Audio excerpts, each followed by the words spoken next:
20वीं सदी के शुरुआती दशकों में दुनिया एक बड़े बदलाव के द्वार से गुजर रही थी। औद्योगिक क्रांति ने मशीनों को कारखानों तक पहुंचा दिया था, लेकिन सोचने वाली मशीन का सपना अब भी अधूरा था।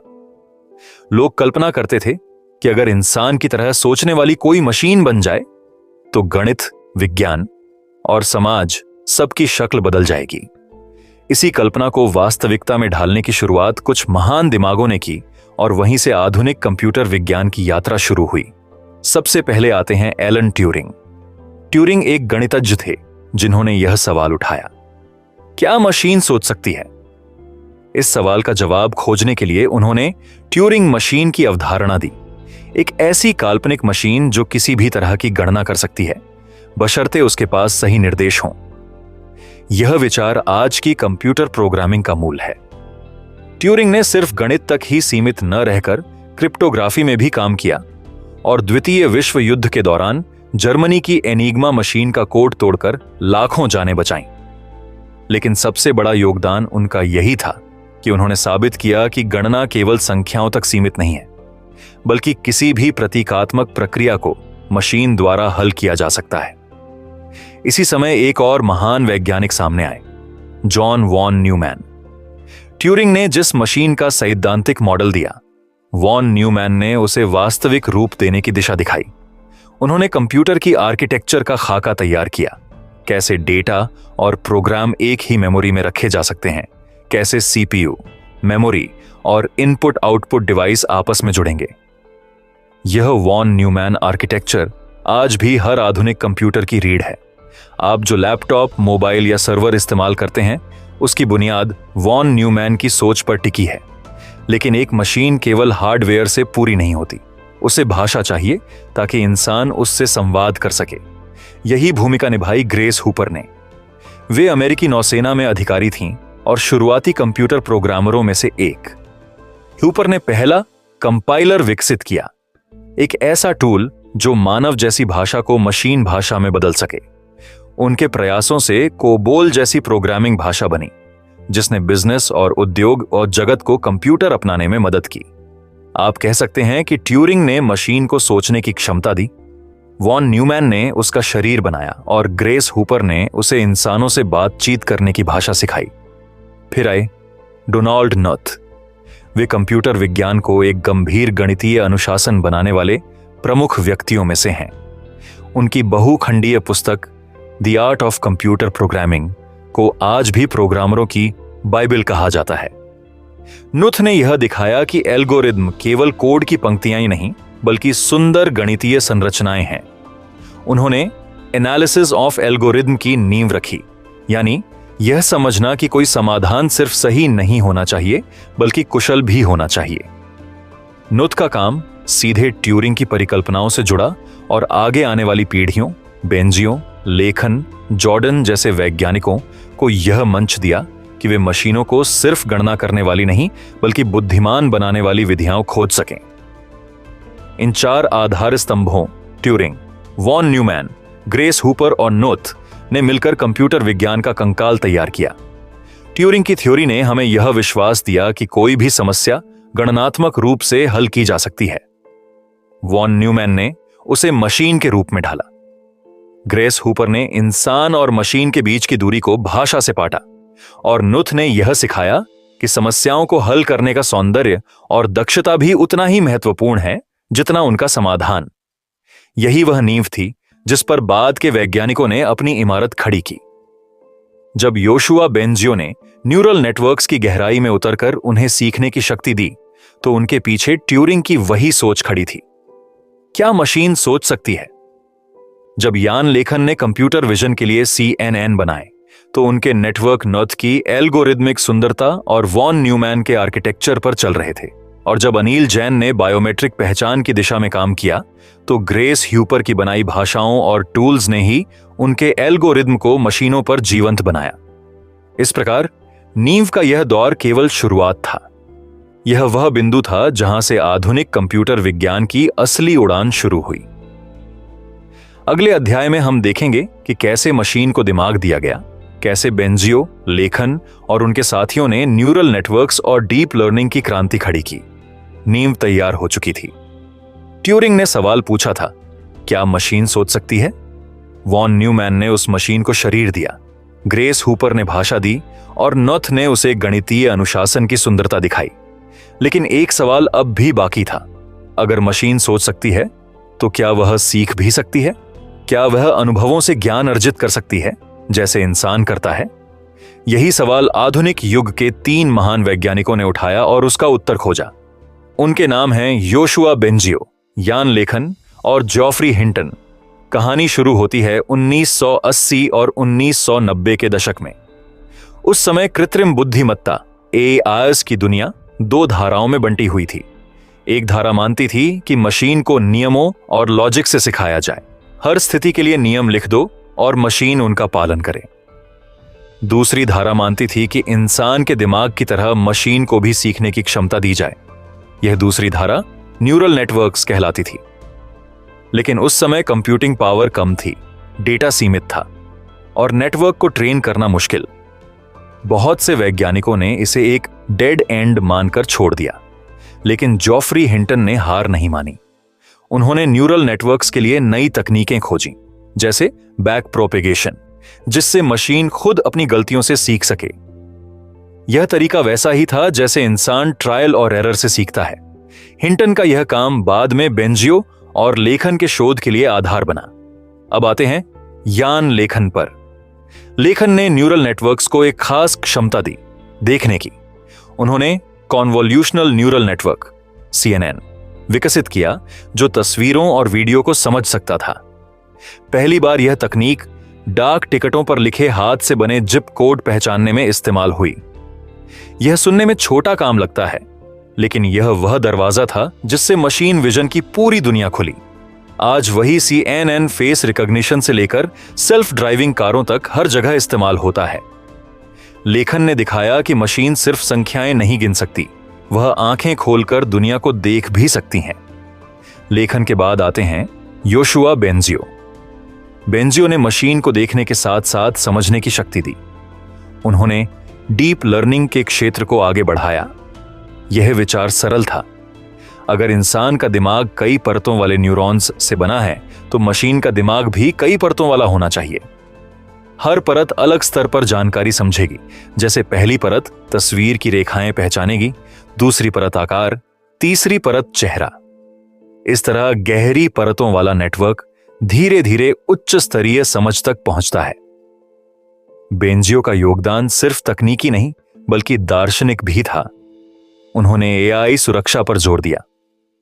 उनका मानना था कि अगर मशीनें इतनी ताकतवर बन रही हैं कि वे भाषा, चित्र और निर्णय सब समझ सकें, तो यह जरूरी है कि उन्हें इंसानों के लिए सुरक्षित और नैतिक ढंग से इस्तेमाल किया जाए।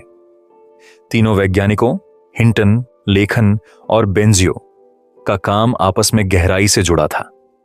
हिंटन ने जो बैक प्रोपेगेशन जैसी बुनियादी तकनीकें दी, उन्होंने लेखन के CNNS को ताकत दी।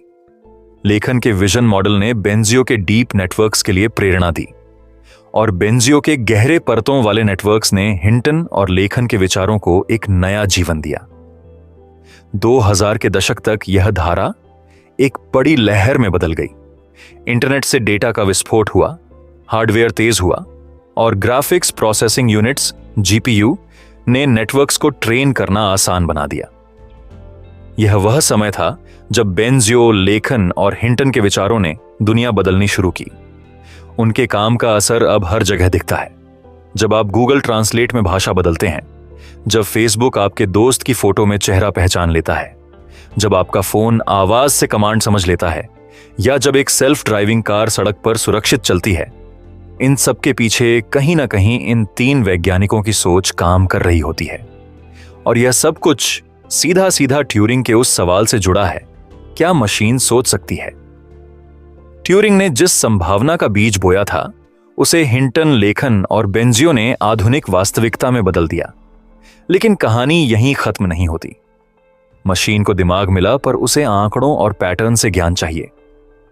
यहीं से आते हैं माइकल जॉर्डन, जिया वेई हान और फिलिप यू, जिन्होंने डेटा और सांख्यिकी की दुनिया को मशीन लर्निंग से जोड़ा। मशीन को अब दिमाग मिल चुका था। हिंटन, लेखन और बेंजियो ने यह साबित कर दिया था कि अगर पर्याप्त परतों वाले नेटवर्क और सही एल्गोरिदम दिए जाएं, तो मशीन देख सकती है, समझ सकती है और सीख सकती है।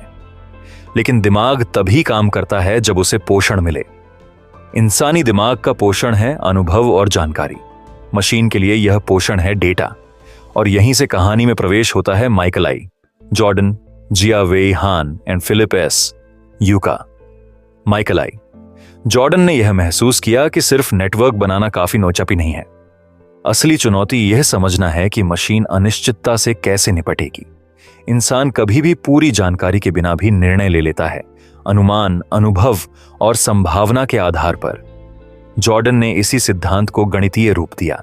उन्होंने मशीन लर्निंग और सांख्यिकी को एक साथ लाकर बेयेसियन तरीकों को मशीनों में उतारा। अब मशीन यह सीखने लगी कि अगर कोई डेटा अधूरा हो तो भी वह संभाव्यता के आधार पर सही अनुमान लगा सकती है। उनका काम सीधे ट्यूरिंग की सोचने वाली मशीन और बेंजियो के सीखने वाले नेटवर्क को जोड़ता है। ट्यूरिंग ने सवाल पूछा था, क्या मशीन सोच सकती है? बेंजियो ने मशीन को गहरी परतों से सोचने की क्षमता दी, लेकिन जॉर्डन ने उसमें वह मानव जैसा गुण डाला कि अधूरी जानकारी के बावजूद अनुमान और निर्णय लिया जा सके। पर सिर्फ सांख्यिकी से कहानी पूरी नहीं होती। मशीन के पास जितना ज्यादा डेटा होगा, उतनी ही अच्छी तरह वह सीख पाएगी। यही जगह है जिया वेई हान की। हान ने डेटा माइनिंग की अवधारणा विकसित की। कल्पना कीजिए, आपके पास अरबों पंक्तियों का डेटा है, लेन देन, medical record, social media posts. इन सब में से पैटर्न और नियम खोज निकालना असंभव सा लगता है। लेकिन हान ने एल्गोरिदम बनाए जो इस महासागर से छिपे हुए पैटर्न निकाल सकते हैं। उदाहरण के लिए, अगर किसी दुकान में लोग अक्सर ब्रेड खरीदते समय मक्खन भी खरीदते हैं, तो यह पैटर्न मशीन अपने आप खोज सकती है। यह सुनने में साधारण लगता है, पर यही आधार है ऑनलाइन शॉपिंग की सिफारिश प्रणाली का। हान के डेटा माइनिंग एल्गोरिदम ने बेंजियो और लेखन के नेटवर्क्स को वह ईंधन दिया जिससे वे और अधिक समझदार बन सके। इसी धारा को आगे बढ़ाया फिलिप एस यू ने। उन्होंने डेटा माइनिंग को और बड़े पैमाने पर ले जाकर लार्ज स्केल डेटा प्रोसेसिंग विकसित किया। यह वह दौर था जब इंटरनेट पर डेटा का विस्फोट हो चुका था। Social media, e commerce, sensor, हर जगह से डेटा बह रहा था। फिलिप यू ने ऐसे सिस्टम बनाए जो इस बाढ़ जैसे डेटा को संभाल सकें और उसमें से वास्तविक ज्ञान निकाल सकें। उनका योगदान जिया वेई हान के काम से सीधा जुड़ा था। अगर हान ने छोटे छोटे पैटर्न खोजने की तकनीक दी, तो यू ने उन्हें अरबों रिकॉर्ड्स पर लागू करने की मशीनरी दी। इन दोनों का काम माइकल जॉर्डन के बेयेसियन मॉडल्स से भी गहराई से जुड़ा, क्योंकि डेटा से पैटर्न मिलने के बाद मशीन को उन्हें संभावना और अनिश्चितता के आधार पर समझना था। इस तिकड़ी जॉर्डन, हान और यू का प्रभाव आज हर जगह दिखता है। जब गूगल सर्च आपके टाइप करते ही सुझाव देता है, जब अमेजन आपको अगला प्रोडक्ट सुझाता है, जब नेटफ्लिक्स आपको अगली फिल्म की सलाह देता है, इन सब के पीछे कहीं ना कहीं उनका काम है। और यही वह बिंदु है जहां डीप लर्निंग और डेटा माइनिंग आपस में मिलते हैं। बेंजियो और लेखन ने मशीन को देखने और समझने की क्षमता दी, लेकिन जॉर्डन, हान और यू ने उसे अनिश्चितता और विशाल डेटा से निपटने की शक्ति दी। दोनों धाराएं मिलकर वही करती हैं जो इंसानी दिमाग करता है: देखना, समझना, अनुभव से सीखना और फिर निर्णय लेना। अगर भाग 2 की तुलना हम इंसान के दिमाग से करें, तो भाग 3 उसकी स्मृति और अनुभव है। जैसे इंसान अपने जीवन के अनुभवों और देखे सुने पैटर्न से निर्णय लेता है, वैसे ही आधुनिक मशीनें अब डेटा से निर्णय लेना सीख गईं। लेकिन अभी कहानी अधूरी है। मशीन देख सकती है, समझ सकती है और सीख सकती है। वह डेटा से पैटर्न भी निकाल सकती है, पर क्या वह इंसान की तरह पहचान भी सकती है? क्या वह यह कह सकती है कि यह चेहरा अमन का है, यह आवाज सीमा की है, या यह फिंगरप्रिंट किसी खास व्यक्ति का है? यही सवाल हमें अगले अध्याय में ले जाएगा, जहां एंड्रयू जिस्सरमैन, ल्यूक वैन गूल और अनिल जैन ने मशीन को पहचान और पहचानने की आंख दी। अब तक की कहानी में हमने देखा कि मशीन को दिमाग मिल चुका था। वह सीख सकती थी, अनुभव से निर्णय ले सकती थी और विशाल डेटा से पैटर्न निकाल सकती थी। लेकिन इंसान का सबसे बड़ा हथियार है उसकी दृष्टि। आंखें केवल देखने के लिए नहीं होती, बल्कि पहचानने और समझने के लिए होती हैं। यही गुण अगर मशीन को मिले तो वह न सिर्फ हमारे आदेश मानेगी, बल्कि हमारी दुनिया को देख और समझ भी पाएगी। यही वह मोड़ है जहां एंड्रयू जिस्सरमैन, ल्यूक वैन गूल और अनिल के जैन कहानी में आते हैं। सबसे पहले बात करें फेमस कंप्यूटर साइंटिस्ट एंड्रयू जिस्सरमैन की। जिस्सरमैन कंप्यूटर विजन के क्षेत्र में अग्रणी माने जाते हैं। उनका काम इस बात पर केंद्रित था कि मशीन तस्वीरों और वीडियो से वस्तुओं और दृश्यों की पहचान कैसे कर सकती है। कल्पना कीजिए, एक तस्वीर में पेड़, गाड़ी और इंसान मौजूद हैं। इंसान तो आसानी से समझ लेता है कि कौन सा वस्तु क्या है, लेकिन मशीन के लिए यह केवल पिक्सेल्स का एक समुद्र है। जिस्सरमैन ने ऐसे एल्गोरिदम विकसित किए जो इस समुद्र में से पैटर्न खोज सकें और यह बता सकें कि कौन सी आकृति किस वस्तु से मेल खाती है। उनका शोध सीधे यान लेखन के CNN नेटवर्क से जुड़ा था। लेखन ने मशीन को आंख दी थी, लेकिन जिस्सरमैन ने उसे दृष्टि की गहराई दी, देखकर वस्तु को पहचानने और वर्गीकृत करने की क्षमता। इसी धारा को आगे बढ़ाया ल्यूक वैन गूल ने। उनका योगदान कंप्यूटर विजन और रोबोटिक्स दोनों में है। उन्होंने केवल तस्वीरों की पहचान तक सीमित न रहकर मशीन को 3D दुनिया समझने का कौशल दिया। उनके शोध ने यह संभव बनाया कि मशीन केवल सपाट तस्वीरें न देखे, बल्कि वस्तुओं की गहराई, दूरी और आकार भी समझे। यही तकनीक बाद में रोबोट्स और स्वचालित गाड़ियों में उपयोग हुई। वैन गूल का काम सीधे उस दिशा में गया जहां मशीन केवल स्थिर छवियां नहीं, बल्कि वास्तविक दुनिया में चल फिर कर काम कर सके। अब आते हैं अनिल के जैन पर। जैन का योगदान बिल्कुल अनोखा है। उन्होंने मशीन को केवल सामान्य पहचान नहीं, बल्कि व्यक्तिगत पहचान की शक्ति दी। उनका काम पैटर्न रिकॉग्निशन और बायोमेट्रिक्स में है।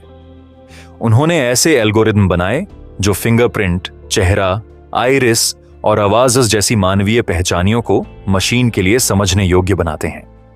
कल्पना कीजिए, अगर आप अपने फोन को सिर्फ उंगली लगाकर खोल पाते हैं या एयरपोर्ट पर चेहरा स्कैन कराते हैं, तो यह सब जैन और उनके जैसे वैज्ञानिकों के योगदान की वजह से संभव हुआ। जैन का काम लेखन, जिस्सरमैन और वैन गूल तीनों से गहराई से जुड़ा।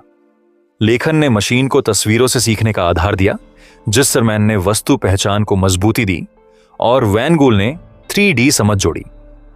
जैन ने इन सब का इस्तेमाल करते हुए मशीन को इंसान को पहचानने की शक्ति दी। यानी अब मशीन न केवल कह सकती थी यह एक चेहरा है, बल्कि यह भी कह सकती थी यह चेहरा अमन का है। यहां से एक नया युग शुरू हुआ, सुरक्षा और पहचान का युग। बायोमेट्रिक सिस्टम्स दुनिया भर में फैल गए। सरकारें, कंपनियां और संस्थाएं अब पासवर्ड पर निर्भर नहीं रहीं। इंसानी शरीर ही पासवर्ड बन गया। फिंगरप्रिंट से ATM खुलना, चेहरे से फोन अनलॉक होना, आइरिस से एयरपोर्ट पर पास होना, ये सब इसी शोध के प्रत्यक्ष परिणाम हैं। लेकिन इस शक्ति के साथ नई चुनौतियां भी आईं। गोपनीयता और नैतिकता के प्रश्न उठे। क्या मशीन द्वारा चेहरे की पहचान समाज के लिए सुरक्षित है? क्या यह निगरानी का साधन बन जाएगी? यही वह मोड़ था जहां बेंजियो जैसे वैज्ञानिकों की AI सुरक्षा की चिंता और जैन के बायोमेट्रिक्स के शोध आपस में टकराए। एक तरफ मशीनें इंसान को पहचानने में सक्षम हो रही थीं, दूसरी तरफ सवाल उठ रहा था, क्या यह पहचान हमेशा इंसान के हित में होगी? अगर हम इसे इंसानी तुलना से देखें तो भाग 2 और भाग 3 ने मशीन को दिमाग और स्मृति दी, जबकि भाग 4 ने उसे चेहरा और आंखें दी। अब मशीन केवल सोचने और सीखने वाली नहीं रही, बल्कि पहचानने वाली बन गई। और यही पहचान हमें अगले अध्याय तक ले जाती है, जहां मशीन केवल व्यक्तिगत पहचान तक सीमित नहीं रहती, बल्कि समाज की प्रक्रियाओं और इंसानी गतिविधियों को भी समझने लगती है। वहां हमें मिलते हैं विल वैन डर ऑल्स्ट और डेफ्नी कोलर, जिन्होंने मशीन को यह सिखाया कि इंसान केवल व्यक्तिगत स्तर पर नहीं, बल्कि एक पूरे सामाजिक ढांचे में काम करता है। मशीन अब बहुत कुछ सीख चुकी थी। वह देख सकती थी, समझ सकती थी, चेहरों और पैटर्न को पहचान सकती थी और विशाल डेटा से ज्ञान निकाल सकती थी। लेकिन इंसान की असली ताकत केवल उसकी व्यक्तिगत बुद्धि में नहीं, बल्कि उसके सामाजिक ढांचे में है। इंसान अकेले काम नहीं करता, वह समूहों, संगठनों और समाज में काम करता है। हर जगह प्रक्रियाएं, प्रोसेसेस चलती हैं। दफ्तर में काम का प्रवाह, अस्पताल में इलाज का क्रम, स्कूल में शिक्षा की संरचना। अगर मशीन सचमुच इंसान जैसी बुद्धिमत्ता पाना चाहती थी तो उसे केवल चेहरा पहचानना नहीं, बल्कि पूरी प्रणाली और प्रक्रिया को समझना भी सीखना था। यहीं पर आते हैं विलेम पी वैन डर ऑल्स्ट। उन्हें फादर ऑफ प्रोसेस माइनिंग कहा जाता है। उन्होंने यह सवाल उठाया, जब इंसान कोई संगठन या संस्था चलाता है तो हर कदम का डेटा पीछे छूट जाता है। जैसे बैंक में हर लेन देन का रिकॉर्ड, अस्पताल में हर इलाज का लॉग या कारखाने में हर उत्पादन का चरण। अगर इन रिकॉर्ड्स को इकट्ठा किया जाए और उनका विश्लेषण किया जाए तो मशीन यह सीख सकती है कि पूरी प्रणाली कैसे काम करती है। प्रोसेस माइनिंग ने यही किया। वैन डर ऑल्स्ट ने ऐसे एल्गोरिदम विकसित किए जो संस्थाओं के छिपे हुए पैटर्न और कमजोरियां ढूंढ सकते थे। इससे कंपनियां समझने लगीं कि उनके अंदर कौन सी प्रक्रिया धीमी है, कहां पर बाधा आ रही है और कहां सुधार की गुंजाइश है। यह मशीन को केवल व्यक्तिगत स्तर की बुद्धिमत्ता नहीं, बल्कि संगठनात्मक और सामाजिक स्तर की समझ देता था। यहां पर एक दिलचस्प इंटरलिंक बनता है। जिया वेई हान और फिलिप यू ने डेटा माइनिंग की तकनीकें दी थीं, जिनसे विशाल डेटा से पैटर्न निकाला जा सकता था। वैन डर ऑल्स्ट ने उन्हीं तकनीकों को बिजनेस और सामाजिक प्रक्रियाओं पर लागू किया। यानी अब मशीन केवल यह नहीं कह रही थी कि लोग ब्रेड के साथ मक्खन खरीदते हैं, बल्कि यह भी कह रही थी कि तुम्हारी कंपनी की सप्लाई चेन में यही बाधा है। लेकिन केवल प्रक्रियाएं समझ लेना काफी नहीं था। इंसान की दुनिया अनिश्चितताओं से भरी है। हम अक्सर निर्णय तब भी लेते हैं जब पूरी जानकारी मौजूद नहीं होती। यही जगह है डैफ्नी कोलर की। कोलर मशीन लर्निंग और प्रोबेबिलिस्टिक मॉडल्स की विशेषज्ञ हैं। उन्होंने यह दिखाया कि मशीन अनिश्चित परिस्थितियों में भी सोच समझकर निर्णय ले सकती है। उनके मॉडल इस आधार पर बने थे कि दुनिया हमेशा अधूरी जानकारी देती है, लेकिन संभावना और अनुभव से हम सटीक अनुमान लगा सकते हैं। यही गुण उन्होंने मशीनों को दिया। उनका काम केवल सैद्धांतिक नहीं रहा, उन्होंने शिक्षा और स्वास्थ्य के क्षेत्र में इसे लागू किया। कोर्सेरा जैसी ऑनलाइन शिक्षा प्लेटफॉर्म की सह संस्थापक बनने के बाद उन्होंने यह साबित किया कि मशीन लर्निंग न केवल शोधकर्ताओं के लिए, बल्कि करोड़ों छात्रों के लिए शिक्षा को आसान और व्यक्तिगत बना सकती है। साथ ही मेडिकल रिसर्च में भी उनके मॉडल ने बीमारियों की भविष्यवाणी और इलाज की योजना बनाने में मदद की। कोलर का काम सीधे माइकल जॉर्डन के बेयसियन तरीकों से जुड़ा था। जॉर्डन ने संभावना का आधार दिया था और कोलर ने उसे वास्तविक जीवन में लागू किया, जहां इंसान स्वास्थ्य, शिक्षा और समाज में हर दिन अधूरी जानकारी के बावजूद निर्णय लेता है। यहां एक दिलचस्प ताना बाना बनता है। वैन डर ऑल्स्ट ने मशीन को संगठनों और प्रक्रियाओं की भाषा सिखाई। कोलर ने उसे अनिश्चितता और मानव जीवन की परिस्थितियों की भाषा दी। दोनों का काम उस मशीन को समाज के और करीब ले आया। अब वह केवल गणनात्मक दिमाग और पैटर्न रिकॉग्नाइजर नहीं रही, बल्कि वह हमारी दैनिक जिंदगी की समस्याओं को समझने और हल करने वाली सहायक बन गई। अगर इसे इंसानी तुलना में देखें तो भाग 2 ने मशीन को दिमाग दिया, भाग 3 ने उसे अनुभव और यादें दी, भाग 4 ने उसे आंख और पहचान दी, और अब भाग 5 ने उसे सामाजिक जीवन और तर्क शक्ति दी। अब मशीन केवल व्यक्तिगत इंसान जैसी नहीं रही, बल्कि वह एक पूरे समाज की नकल करने लगी। वह संगठनों की प्रक्रियाएं समझ रही थी, शिक्षा और स्वास्थ्य सुधार रही थी और इंसानी ढांचे में फिट हो रही थी। लेकिन कहानी यहीं पर नहीं रुकती। इंसान की सबसे बड़ी ताकत सिर्फ समाज ही नहीं, बल्कि उसकी जिज्ञासा और सीमाओं से आगे बढ़ने की क्षमता भी है। अब सवाल यह था, क्या मशीन केवल वही कर सकती है जो हम सिखाएं, या वह उन चीजों को भी खोज सकती है जिन्हें हमने अभी तक समझा ही नहीं? यही सवाल हमें अगले अध्याय तक ले जाता है, जहां बर्नहार्ड शॉलकॉफ और स्कॉट आरोनसन मशीन को सीमाओं से परे ले जाने की कोशिश करते हैं। अब तक की कहानी में मशीन इंसान जैसी बहुत कुछ बन चुकी थी। वह देख सकती थी, पहचान सकती थी, अनुभव से सीख सकती थी और यहां तक कि सामाजिक प्रक्रियाओं को भी समझने लगी थी। लेकिन इंसान का असली गुण केवल यही नहीं कि वह जो देखता है उसे सीखता है। उसकी सबसे बड़ी ताकत यह है कि वह कारण और परिणाम को समझ सकता है। जब बच्चा देखता है कि अगर वह गिलास गिराएगा तो पानी फैल जाएगा, तो वह केवल दृश्य नहीं सीखता, बल्कि यह भी समझता है कि गिलास गिराने और पानी फैलने के बीच एक कारणात्मक संबंध है। यही अंतर है केवल पैटर्न पहचानने और सचमुच समझने में। यही सोच लेकर सामने आते हैं बर्नहार्ड शॉलकॉफ। उनका काम मशीन लर्निंग को केवल पैटर्न रिकॉग्निशन तक सीमित नहीं रखता, बल्कि उसे कारण और परिणाम की दुनिया तक ले जाता है। उन्होंने कर्नेल मेथड्स और कॉजल मशीन लर्निंग की नींव रखी। इसका मतलब यह है कि अब मशीन सिर्फ यह नहीं कहेगी कि बारिश और छतरी अक्सर साथ साथ दिखते हैं, बल्कि यह भी समझेगी कि बारिश होने पर ही लोग छतरी लेकर निकलते हैं। शॉलकॉफ का योगदान बहुत गहरा है, क्योंकि अगर मशीनें सिर्फ पैटर्न पहचानेंगी तो वे गलत फहमियों में फंस सकती हैं। उदाहरण के लिए, अगर डेटा में दिखता है कि गर्मी के दिनों में आइसक्रीम की बिक्री बढ़ती है और डूबने की घटनाएं भी बढ़ती हैं, तो पैटर्न रिकॉग्निशन कहेगा कि आइसक्रीम खाने से डूबने का खतरा बढ़ता है। लेकिन कारणात्मक समझ कहेगी कि असली वजह गर्मी है, जिसकी वजह से लोग ज्यादा तैरने जाते हैं और आइसक्रीम भी खाते हैं। यही बुद्धिमत्ता इंसान के सोचने का मूल है, और शॉलकॉफ ने यह शक्ति मशीनों को देना शुरू किया। लेकिन इंसान की सीमाएं यहीं तक नहीं रुकती। हम केवल कारण परिणाम को नहीं समझते, हम सीमाओं से आगे जाकर ऐसी दुनिया की कल्पना करते हैं जिसे अभी तक किसी ने छुआ भी नहीं। यही काम कर रहे हैं स्कॉट आरोनसन।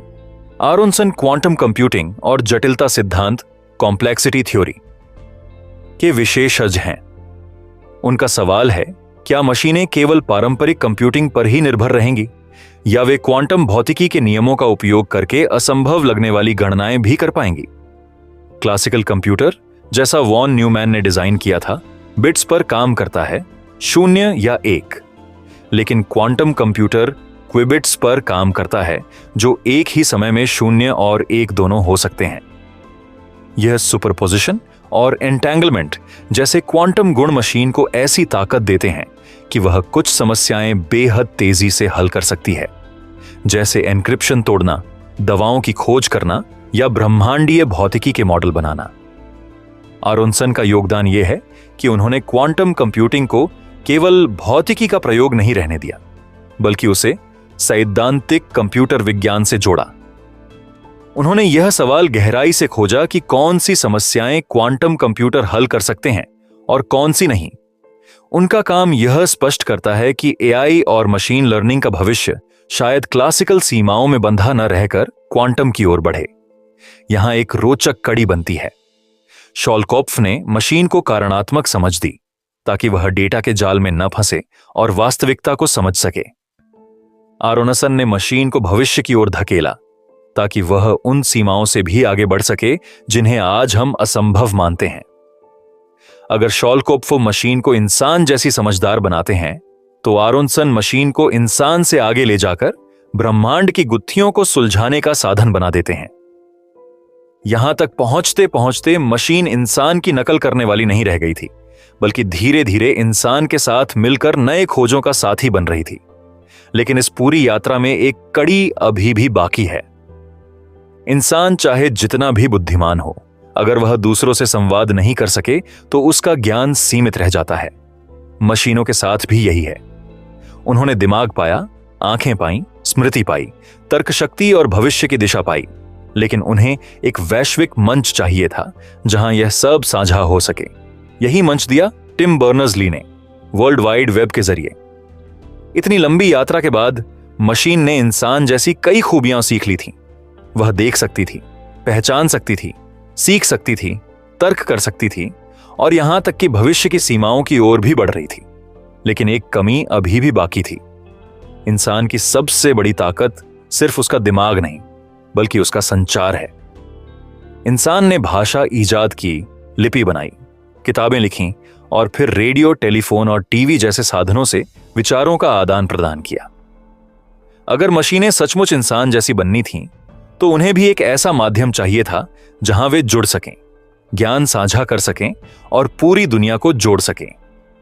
यही वह क्षण था जब टिम बर्नर्स-ली सामने आए। बर्नर्स-ली एक ब्रिटिश वैज्ञानिक थे जो 1980 के दशक के आखिर में CERN, European Organization for Nuclear Research, में काम कर रहे थे। वहां हजारों वैज्ञानिक अलग अलग देशों से आकर प्रयोग करते थे। समस्या यह थी कि उनके बीच जानकारी साझा करना कठिन था। हर किसी के पास अलग सिस्टम, अलग फाइल फॉर्मेट और अलग डिवाइस होते थे।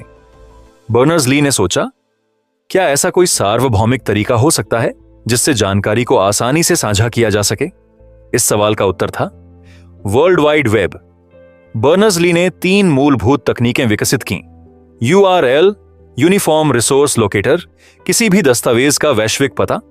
HTTP, हाइपरटेक्स्ट ट्रांसफर प्रोटोकॉल, जानकारी भेजने और पाने का नियम। HTML, हाइपरटेक्स्ट मार्कअप लैंग्वेज, जानकारी को संरचित रूप में दिखाने की भाषा। इन तीनों को मिलाकर वेब का जन्म हुआ। अब कोई भी वैज्ञानिक या आम इंसान अपना दस्तावेज वेब पर डाल सकता था और दुनिया का कोई भी व्यक्ति URL टाइप करके उसे देख सकता था। यह योगदान केवल कंप्यूटर विज्ञान के लिए नहीं, बल्कि पूरी मानव सभ्यता के लिए क्रांतिकारी था। सोचिए, अगर वेब न होता तो बेंजियो, लेखन और हिंटन के डीप लर्निंग पर लिखे गए शोधपत्र केवल लाइब्रेरी की अलमारियों में दबे रहते। जिया वेई हान और फिलिप यू के डेटा माइनिंग एल्गोरिदम दुनिया तक न पहुंचते। अनिल जैन के बायोमेट्रिक रिसर्च का इस्तेमाल इतने देशों में न होता। डैफ्नी कोलर के ऑनलाइन शिक्षा प्लेटफॉर्म कोर्सेरा का जन्म ही न होता। और स्कॉट आरोनसन के क्वांटम कंप्यूटिंग पर लेक्चर दुनिया भर के छात्रों तक न पहुंच पाते। वेब ने न केवल वैज्ञानिकों को जोड़ा, बल्कि इंसानों और मशीनों के बीच संवाद का पुल भी बना। आज जब आप कोई जानकारी सर्च करते हैं तो आपके सवाल का जवाब मशीन लर्निंग एल्गोरिदम से होकर आपके स्क्रीन तक आता है। यह पूरा प्रवाह वेब के बिना असंभव था। बर्नर्स-ली का काम इस पूरी कहानी का धागा है। अगर ट्यूरिंग ने मशीन को सोचने का सपना दिया, वॉन न्यूमैन ने उसे शरीर दिया, हिंटन बेंजियो लेखन ने उसे दिमाग दिया, जॉर्डन और हान ने उसे अनुभव दिया, जैन और जिस्सरमैन ने उसे आंखें दी, वैंडर ऑल्स्ट एंड कोलर ने उसे समाज से जोड़ा और शॉलकोफ आरोनसन ने उसे सीमाओं से परे ले जाने का मार्ग दिखाया, तो टिम बर्नर्स-ली ने उन सबको एक ही धागे में पिरो दिया। उनका योगदान यह साबित करता है कि ज्ञान केवल तब शक्तिशाली होता है जब वह साझा किया जाए। वेब ने मशीनों के ज्ञान को इंसानों तक पहुंचाया और इंसानों के अनुभवों को मशीनों तक पहुंचाया। इस तरह वेब वह बिंदु बन गया जहां विज्ञान, समाज और तकनीक सब मिलते हैं। यह वह जगह है जहां से भविष्य की हर खोज निकलती है। लेकिन अभी भी कहानी अधूरी है। इंसान और मशीन की इस साझेदारी ने अब तक हमें बहुत कुछ दिया है, पर असली सवाल यह है, यह हमें कहां ले जाएगी? क्या आने वाला युग और भी गहरी संभावनाएं लेकर आएगा या इसमें खतरे भी छिपे होंगे? यही प्रश्न हमें ले जाता है अंतिम अध्याय तक, भविष्य की झलक। कहानी यहीं तक सीमित नहीं है। हमने देखा कि ट्यूरिंग ने सवाल उठाया था, क्या मशीन सोच सकती है?